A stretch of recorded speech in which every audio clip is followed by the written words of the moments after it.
आज मैं यूथ को बताना चाहूंगा कि आज आप लोगों के बीच में हांगकांग से अमृत सिंह गुरुंग है, जिन्होंने अपनी पढ़ाई के समय से संघर्ष करना इनकी आदत थी। लक्ष्य बनाना या टारगेट बना करके उस टारगेट की तरफ बढ़ना अमृत सिंह गुरुंग की आदत थी। और मेरे लिए सौभाग्य की बात रही है कि मैं कुछ समय या कुछ बचपना या कुछ स्कूल की लाइफ इनके साथ गुजारा हूं। नो डाउट ये साइंस के थे। वर्तमान में ये हांगकांग में अपना बिजनेस कर रहे हैं और हांगकांग के साथ साथ लंदन में इनका खुद का बिजनेस है। वहां पे इनकी पूरी फैमिली रहती है। तो कुछ समय ये हांगकांग में और कुछ समय लंदन में रहते हैं। तो चाय विथ राय पे अमृत जी, सबसे पहले आपको हम वेलकम करते हैं, सबसे पहले आपको नमस्कार करते हैं अमृत जी। और अमृत जी, मैं ये पूछना चाहूंगा कि आपके स्टूडेंट लाइफ की थोड़ी सी कहानी बताएं और अपने संघर्ष की थोड़ी सी कहानी बताएं, ताकि आपको देख के यूथ सीख सके, युवा सीख सके। पहले स्टार्ट में वो सेक्टर 7 का हायर सेकेंडरी स्कूल था, जिसमें हमने बीएससी किया, मैथ्स किया, मैट्रिक। उसके बाद बीएससी दुर्ग साइंस कॉलेज से किया था मैं।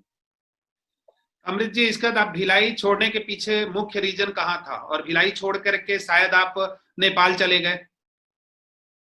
हाँ, वो इसका मुख्य कारण ये क्या था उस समय, क्योंकि हमारी जो फैमिली थी, most of them they belong to the army background. Whether my uncle, my grandfather, only my father was not in army, and the rest of them belong to the army. Even my brother, he was also in army. So that was one reason that I left India and joined Nepal army as a commission officer. उसके बाद Nepal army कुछ महीने करने के बाद that I thought then I joined the teaching industry, और उसके बाद मैंने टीचिंग पे ज्वाइन किया। वहाँ पे लेक्चरर काम किया यूनिवर्सिटी पे। उसके बाद बोर्डिंग स्कूल के बाद then I came to Hong Kong. 1995 में मैंने हांगकांग आया। तो आप टीचिंग कहाँ शुरू किए थे अमृत जी? टीचिंग मैंने काठमांडू पे किया था। वहाँ पे आर्मी कैंपस है, आर्मी कॉलेज, वहाँ पे मैंने टीचिंग किया था। 1995 में मैंने नेपाल छोड़ दिया। आपके दिमाग में बिजनेस कैसे आया और नेपाल आपने क्यों छोड़ा? नेपाल छोड़ने का कारण वही था that I was pursuing my dream and then I want to do something myself. Nepal में उस समय स्थिति इतनी अच्छी नहीं थी, क्योंकि उस समय डेमोक्रेसी जस्ट स्टार्ट हुआ था and things are all under construction. कि मेरी वाइफ हांगकांग की सिटीजन थी and then we move forward and we came in Hong Kong. Once I came in Hong Kong, then I thought that it could be a good opportunity to open one company and see that if the company can run in the future. And then I opened my company in 2 years' time, 1997. And since ever then, I'm holding a construction company. तो अमृत जी, आप Hong Kong में business चालू किए, Hong Kong में अपना construction का business start किया, company establish किया, फिर वहां से ये लंदन की यात्रा कैसे शुरू हो गई? क्योंकि लंदन में बच्चे रह रहे हैं आपके, लंदन में स्टडी कर रहे हैं, ये यूके की यात्रा कहाँ से आई? In 2016, my eldest daughter, she wanted to pursue her educations and future career in England, and she asked me if she can apply for university in England. I say yes, you go ahead. And once she moved in 2016, then my wife keeps saying that it is not good to send the daughter alone in England and we stay in Hong Kong. UK में company इतनी आसानी से चलती नहीं है, and after the whole lockdown and Brexit, things are still under constructions. अमृत जी, मैं एक question पूछना चाहूंगा, क्या लाइफ में आपने कंपनी डाली, करियर की शुरुआत आपने इंडिया से की, इंडिया के बाद नेपाल के टीचर रहे हैं और नेपाल के अच्छे स्कूल में हेड ऑफ डिपार्टमेंट भी रहे हैं, इसके बाद आप हांगकांग गए, लंदन में आपने बिजनेस किया। कभी लाइफ में जब ऐसा कोई पीरियड आया जिसमें आप थोड़ा परेशान हुए, और उस परेशानी से कैसे बाहर निकले? परेशानी तो हमेशा होती है, सब जगह होती है। एक बात पक्की है, यदि आपके पास परेशानी नहीं है तो आप तरक्की नहीं कर रहे, ये बात पक्की है। जितनी ज्यादा बड़ी परेशानी, इसका मतलब उतनी बड़ी तरक्की। तो जहाँ परेशानी है उसको इंग्लिश में बोलते हैं where there is a problem there is always a solution, and where is a solution and there is a opportunity. ये सब को रिलेटेड है, एक दूसरे से को रिलेटेड है। आपको परेशानी परेशानी आने से ही आपको पता चलता है कि दैट व्हाट यू आर, और आप स्ट्रगल करते हो and you are working towards to win, to find the solution of that problem, और वो इम्पोर्टेंट है। गिव अप करना सबसे खराब बात है। सो परेशानी आती है, और परेशानी आएगी, आपको भी आएगी, किसी को भी आएगी, और जितनी ज्यादा परेशानी होगी आपका दिमाग उतना चलेगा that how you are going to resolve the problem. And जैसे जैसे आप रिजॉल्व करते जाएंगे आपकी अपॉर्चुनिटी बढ़ती जाएगी, सक्सेस आती जाएगी। अमृत जी, मैं ये कहूंगा कि शायद आज के यूथ के लिए आपने गोल्डन वर्ड दे दिया। आज का यूथ बहुत जल्दी परेशान होता है, लेकिन आपने परेशानी में उसका प्रॉब्लम के साथ सॉल्यूशन ढूंढा और उस सॉल्यूशन के साथ अपॉर्चुनिटी को बताया। मैं सोचता हूं कि इससे खूबसूरत और गोल्डन वर्ड आज के यूथ के लिए बताना बहुत कठिन है। तो अमृत सिंह गुरुंग जी, ये शब्द मैं चाहूंगा कि यूथ बहुत अच्छे से इन चीजों को ध्यान रखे कि जितनी बड़ी परेशानी उतनी बड़ी तरक्की। और आपने शुरू में अपने ड्रीम के बारे में बात की कि मेरा ड्रीम था और मैं ड्रीम की तरफ मूव करना शुरू किया, धीरे धीरे यात्रा तय करना शुरू किया। तो शायद ये सब बातें आज के यूथ को बहुत प्रभावित करेगी। अमृत जी, मैं ये भी पूछना चाहूंगा कि आप एक हिंदी मीडियम के स्टूडेंट रहे हैं और बाद में आपने अपनी इंग्लिश ऐसी की, इतनी खूबसूरत की कि बड़ा बच्चे बच्चे क्या कहूं, जिससे भी जब भी आप बात करते थे काफी अच्छे खासे लोग उससे प्रभावित हो जाते थे। तो कैसे आपने इंग्लिश को इम्प्रूव किया, हिंदी से इंग्लिश की तरफ?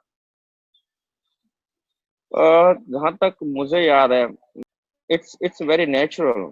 Once you leave the country and then you have to, when you are in a survival mode, आप जब सर्वाइवल उसमें होते हैं then you have to learn everything, you have to learn everything, and उसके बाद learning से everything is possible. तो ये हिंदी पे बोलते हैं ना जुनून, तो जुनून होना जरूरी है। आपके इसमें जुनून है, आपके इसमें हंगर है। I think English is just a language. कोई इंग्लिश बोलता है या फ्रेंच बोलता है, कोई चाइनीज बोलता है, इससे ये नहीं होता है कि that he is something extra ordinary, he just speaking another language. Hindi बोल के भी लोग ज्ञानी हो सकते हैं, हिंदी बोल के भी लोग विज्ञान विज्ञान जानते हैं, विद्वान होते हैं। लेकिन क्या है कि I left India almost 30 years now, more than 30 years. So it is sometimes it's find very difficult to go fluent with Hindi sometimes. तो अमृत जी, आप इस समय एट प्रेजेंट आप हिंदी भी काफी अच्छा बोल रहे हैं, इंग्लिश आप काफी अच्छा बोलते हैं, नेपाली भी काफी अच्छा बोलते हैं आप। इसके अलावा भी कोई लैंग्वेज आप सीखे हैं या लर्न किए हैं? हांगकांग पे मैं लास्ट 25 years से हूँ, 27 years है। So I speak the basic Cantonese to communicate with the local people over here. Not in depth, but basic Cantonese, which can make me survive in Hong Kong. बहुत ही बढ़िया। अमृत जी, आज का youth सपने तो बहुत देख रहा है, हार्ड वर्क करने से भागता है, तो आप क्या एडवाइस देना चाहेंगे? एक अनफॉर्चुनेटली क्या है कि हमारे टाइम पे that when I see back in 20 years 30 years back, उस समय पे मोबाइल फोन नहीं हुआ करते थे।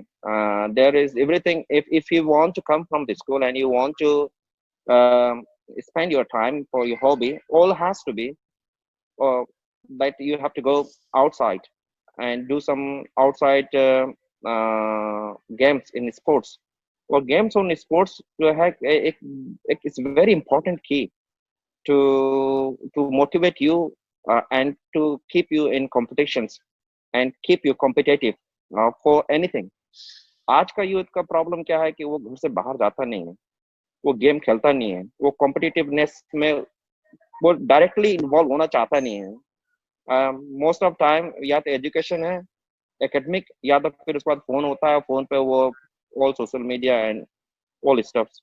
इससे क्या होता है कि सोशल मीडिया से या फोन से इंफॉर्मेशन तो आती है जिससे कि वो ड्रीम देखता है, लेकिन उसका शरीर इतना मजबूत नहीं है कि वो स्ट्रगल के लिए रेडी हो सके।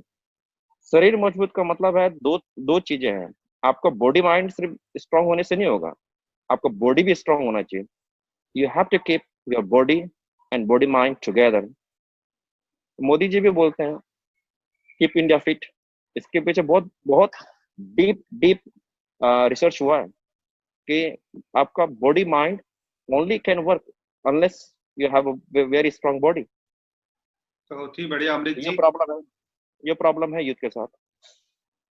यूथ का ये मेन की यूथ इस समय स्पोर्ट्स में बाहर घर से नहीं निकल रहा, मतलब आउटडोर गेम कम हो गए हैं और मोबाइल में ज्यादा उसकी एंट्री हो गई है, जिससे फिटनेस से लेकर के मतलब मैं बोलूं कि माइंड फिट तभी रहेगा जब बॉडी फिट रहेगी, वरना आप थोड़ा सा फिर स्पोर्ट्स में क्या होता है कि that sports give you the competitiveness. you want to compete directly and you get the result immediately. आप एक बार हारोगे तो आपको टीज होता है कि मैं इससे हार गया, दूसरी बार हारोगे टीज होगा, तो आपको क्या होगा, परफॉर्मेंस लेवल आपको ऊपर लेके जाना पड़ेगा। And this will show you in a long run में ये दिखाता है, not in only field of sports but also in academy and also later on in your career कि आपको compete कैसा करना है।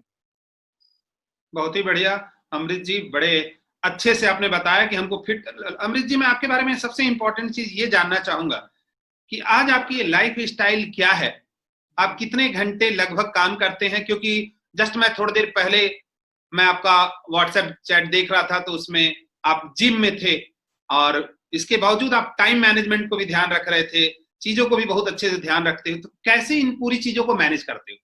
मेरा डायरी लिखने की आदत है, that I write diaries early in the morning and weekly I review it and monthly I review it. ये एक पर्सनल हॉबी भी है और एक दैट डायरी लिखने का मतलब ये नहीं है कि मैं अपने पर्सनल बातें लिखता हूँ। डायरी लिखने का मतलब ये है कि that what I achieve and what is my plan and whether I am moving towards that plan और नॉट।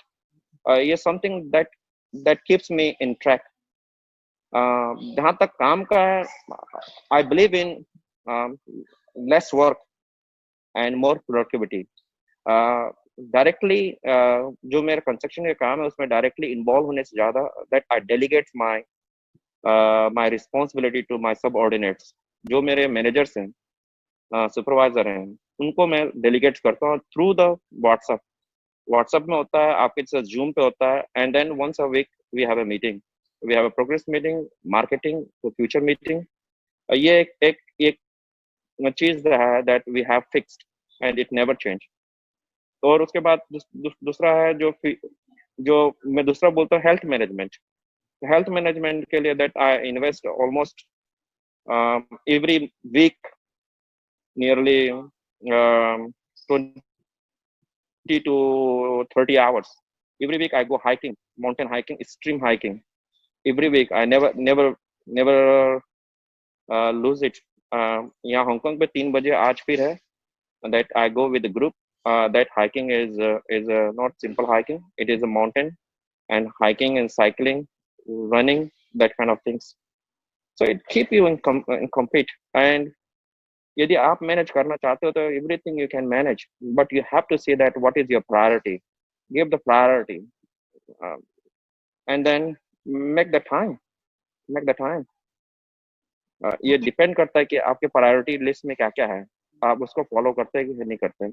यदि आपने उसको ऑलरेडी ऑर्गेनाइज किया हुआ है डायरी पे, and then next day you see that oh I miss this one, और आपका एंड ऑफ वीक जो होता है, मैं बेसिकली संडे नाइट में मैं अपना देखता हूँ कि मेरे कंस्ट्रक्शन के बिजनेस में क्या हुआ है, यूके के बिजनेस में क्या है, हांगकांग के बिजनेस में क्या हुआ है, अदर सेक्टर का जो बिजनेस में इन्वॉल्व हूँ उसमें क्या प्रोग्रेस है। So each week end of Sunday सोने से पहले मैं एक बार रिव्यू करता हूँ, फिर मंडे से that new game. Amrit ji, मैंने देखा बड़ा, मतलब मैं सोचता हूँ कि शायद मैं आपसे आज जो बात किया हूँ ये बातें यूथ तक जाएगी और युवा वर्ग शायद इसे अपनी जिंदगी में यूज करे, तो मुझे ऐसा लग रहा है कि बहुत कुछ सीखने को है अमृत सिंह गुरुंग से। संघर्षशील अमृत सिंह गुरुंग, भिलाई से लेकर के नेपाल से लेके हांगकांग से लेके यूके तक की पूरी यात्रा, इसके बीच में 21 to 22 आवर पर वीक अपने हेल्थ को देना। आपने एक अच्छा सुंदर सा वर्ड दिया, हेल्थ मैनेजमेंट बहुत जरूरी है। एक साइंस का व्यक्ति हेल्थ मैनेजमेंट और lace work and more productivity पे इतना सुंदर तरीके से एक्सप्लेन कर रहे हो आप, जुनून जैसे शब्दों का प्रयोग कर रहे हो। शायद आज का यूथ, मैं तो ये कहना चाहूंगा कि वो चाहेगा कि मैं अमृत सिंह गुरुंग बनूं या अमृत सिंह गुरुंग से आगे जाऊं। अमृत सिंह गुरुंग अपने आप को कहां देखना चाहते हैं, कहां देखते हैं? It's a good question. I'm nearly now 52 years old. Now when I see what I have in my age, I make it in the four small things. First is myself. मैं क्या हूँ? Um, am I fit, healthy or not? If fit or healthy हूँ, then I'm okay. And then second is my family. Whether my family is in a right track, बच्चे जो पढ़ रहे हैं नहीं पढ़ रहे हैं, she is in a good mental state और नॉट, और मेरे वाइफ भी मेरी कंपनी के पार्टनर हैं यूके में, हांगकांग पे। सो एक दूसरी बात वो है। तीसरी बात जो है, जो हमारा that I believe in legacy, that what we earn that has to go down to the children, whether they can carry on the same baton or not. ये है आज की तारीख में इम्पोर्टेंट मेरे लिए है कि what my children can pick up from here. मैं ये नहीं चाहता कि सिर्फ मैं ही भागते जाऊं, that I am going to earn myself in terms of the money and in terms of the business. And when I look behind and I see that my parents are very far away, my siblings are far away from me, and my family are far away from me. I do not want that. I want very simple life, very simple life. I want my parents to be with me. Every day I talk with my father, no matter what. If I miss, he called me. Before I come to this meeting, I had a good length of chat with my mother and my brother. My brother lives in Australia. My mother and my parents, they live in Nepal. So every time, and no matter what, I give once a week a call to my brother in Australia, और मेरे जो siblings हैं उनके साथ।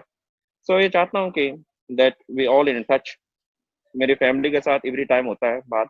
जब आप समग्र में लेके जाते हैं, संपूर्ण परिवार के साथ में लेके जाते हैं, तो आपका पेस थोड़ा कम हो जाता है। जैसे कि अकेला आदमी अकेला बिजनेस करना चाहता है या अकेला कमाना चाहता है, अकेला करियर के पीछे जुनून के हद से वो भाग रहा है, तो कभी कभी फैमिली छूट जाती है। तो फैमिली को साथ लेके जाना इज वेरी इंपॉर्टेंट। और this all thing we have to take in whole. मेरे ख्याल में जो प्रोग्रेस है वो किसी एक का प्रोग्रेस को, that I don't think it is a progress. Overall whole family का प्रोग्रेस होना चाहिए। बहुत ही बढ़िया अमृत जी। और जाते जाते चाय विथ राय पे मैं चाहूंगा कि आप आज के यूथ को अगर दो इंपॉर्टेंट बातें ध्यान रखनी है तो आपके तरफ से क्या संदेश होगा? आप क्या उन्हें संदेश देंगे कि आज का युवा इन दो बातों को अगर ध्यान रखे तो लाइफ में निश्चित तौर से आगे बढ़ेगा? It depends, again it depends, क्योंकि इंडिया में भी बहुत सारी सिटीज हैं, different cities and different youth have a different kind of problem. Around the world different countries have different kind of problem. Particularly Bhilai के लिए यदि बात करें, भिलाई के यूथ के लिए बात करें, तो आई बिलीव उनको आउट ऑफ बॉक्स सोचने की जरूरत है। They should not look forward only for the job given by the government or the job given by the BSP. उसके बाहर उनको कुछ सोचना चाहिए कि that what I can do. अब जॉब गवर्नमेंट इतना सारे जॉब दे नहीं सकती। Every year I believe there is a 500,000 of engineers coming out of the university in India. There is not possible, simply not possible to accommodate all the new graduate engineer into the government job or semi government job. तो उनको out of box सोचने की जरूरत है, एक। और दूसरी बात, मैंने पहले ही बोला कि उनको घर से बाहर निकलना जरूरी है। They have to do some outdoor activities to compete directly. और यदि उन्होंने सोशल मीडिया पे हैं, they have to see that what other kind of people doing around the world, not only just wasting the time in TikTok. उनको India young है, आपको मालूम है 33%, 35% population is young India. So there is a lots of opportunity and lots of competitions. 35% of India का मतलब nearly 35 crore to 40 crores Indian youth है। So competition is very high and the vacancy jobs are very limited. तो उनको ये सब सोचना पड़ेगा। They have to prepare themselves and they have to think out of the box. वो traditional जो तरीका है कि यूनिवर्सिटी कर लिया, ग्रेजुएट हो गया, उसके बाद मुझे जॉब मिलेगा, नो, इट वोंट. अमृत जी, आपने बड़े अच्छे से ये पूरी पार्ट को बताया कि आप थोड़ा घर से बाहर निकलिए, आपने स्पोर्ट्स पे भी जोर दिया, हेल्थ मैनेजमेंट पे भी आपने अपनी बातें बड़े शानदार तरीके से रखी, और सबसे जो खूबसूरत बात रही वो ये रही कि जितने बड़े प्रॉब्लम होंगे उतनी बड़ी तरक्की होगी. पहले प्रॉब्लम का सॉल्यूशन ढूंढो, सॉल्यूशन ढूंढते ही आपको अपॉर्चुनिटी मिलेगी, इसके बाद आप आगे बढ़ोगे. बहुत अच्छा लगा चाय विथ राय पे अमृत सिंह जी, और शायद ये पार्ट हमारे युवा वर्ग को क्या कहूं मैं, सबके लिए बहुत इंपॉर्टेंट होगा. Thank you, all the best. आपने कीमती समय दिया हमें, उन सब चीजों के लिए बहुत बहुत धन्यवाद. नमस्ते, फिर मिलेंगे. Thank you.